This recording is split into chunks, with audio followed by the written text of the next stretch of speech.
Bisan pa man o nagpabilin gihapon sa enhanced community quarantine ang dakbayan sa Sugbo, ang mga tao mibalik pagdagsa gawa sa ilang mga panimay.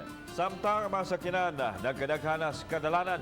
Bana-bana sa otoridad, 30% ang pagsaka sa gidaghanon sa mga tao nga migawas karong panahona. Ani ang report. Ingon ini ang sitwasyon sa Don M. Veles sa dakbayan sa Sugbo. Taas kaayo ang linya sa masakyanan. Samtang gipangsita sa otoridad kung aduna ba'y pagtugot nga makabiyahe. Samtang apil sa gisusi sa Balitang Bisdak ang pipila ka mga karsada sa dakbayan sa Sugbo ug ubay-ubay na usab ang nadagan nga mga sakyanan.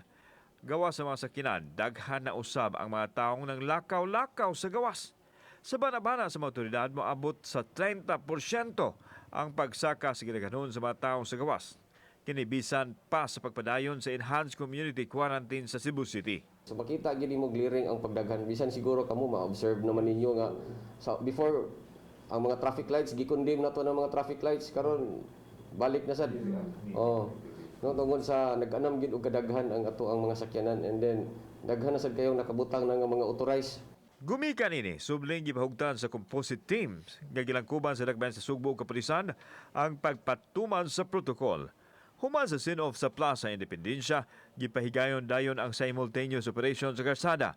Apil sa nabantayan ang paggawas sa katawhan sa ilang mga Pinoyanan, busa mibahad ang mga otoridad nga pasakanog kaso ang masakpan nga nakalapas sa quarantine protocol. They will be apprehended. No, they will be apprehended, especially in violation of ECQ, and then they will be booked. And filing of cases will be regular filing. So right after the ECQ, they will expect that they will receive.